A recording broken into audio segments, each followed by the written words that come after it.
Good morning, everyone. Thank you for being here. I'm Kristi Noem, the Secretary of the Department of Homeland Security, and today we're here to talk about an operation that's been going on for several months. In fact, after an incident happened here in New York City that brought us to a point where we recognized that we had to work together in order to bring illegal criminal aliens to justice. Nearly 6 months ago, 2 criminal illegal aliens attacked an off-duty Customs and Border Protection agent and his friend while they were sitting on a rock in a park after hours enjoying the evening together. These 2 criminals came and attempted to rob them, and it ended up where they bravely fought back. This officer defended himself and his friend, but not before being shot in the face and in the arm by one of these criminals. Immediately after, the men and women of the Homeland Security investigations worked with NYPD, leading to the arrest of that gunman in just 2 hours. Within 28 hours, the second assailant was arrested as well, and those individuals have been brought to justice.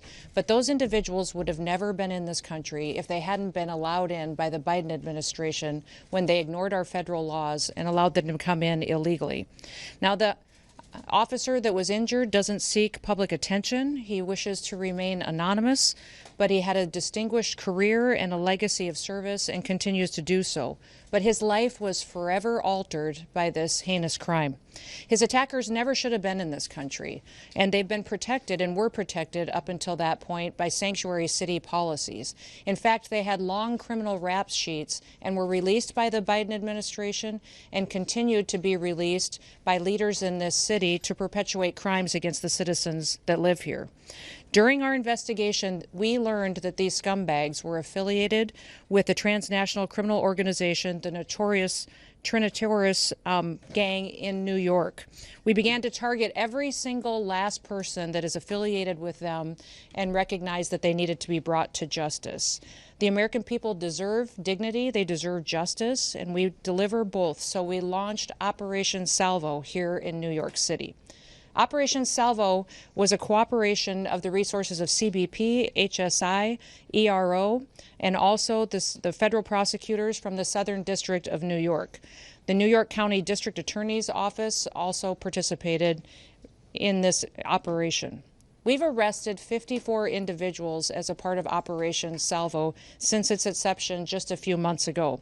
Those arrested are violent transnational gang members and affiliates associated with Trinitarios who are responsible for weapons trafficking, for human smuggling, for narcotics distribution, and for armed robberies. They had perpetuated previous violent attacks across the city of New York City. We have already removed not only many of these individuals that we have arrested, but over 60% of them have been returned back to their home countries to face justice for their crimes there as well. These arrests and these removals represent a significant blow to the criminal network that has been terrorizing communities right here in New York City and throughout the United States. And that's our message to this administration, to this city, to the state, and to the United States, is that President Trump and his law enforcement officers that are entrusted to protect the American people will every day continue to keep America safe. Operation Salvo is just the beginning of a broader and a much more sustained effort to go after not only transnational criminal organizations and networks, but also illegal criminal aliens throughout the country. We are on offense. The Trump administration is using every single tool that we have to protect the American people. Sanctuary policies, whether they're here in New York City, whether they're in California, Illinois, or Minneapolis, if you are a criminal illegal alien, we are coming to get you. We will arrest you. We will bring justice, and we will also bring safety to the American people. We are warning anyone, if you think you can harm an individual, a citizen of the United States, or a law enforcement officer, we will find you and bring you to justice. If you lay a finger on one of our officers, we will catch you, we will prosecute you, and you will feel the full extent of the law. In every single thing the Trump administration does, we put the American people first. Operation Salvo has proven that by taking 54 dangerous individuals off of our streets and protecting the people who live here in this city. Now, also, thanks to President Trump, we have 2.6 million people who have left our country who shouldn't have been here in the first place. They were here illegally, and over 650,000 of them were arrested, detained, and deported back to their home countries. 2 million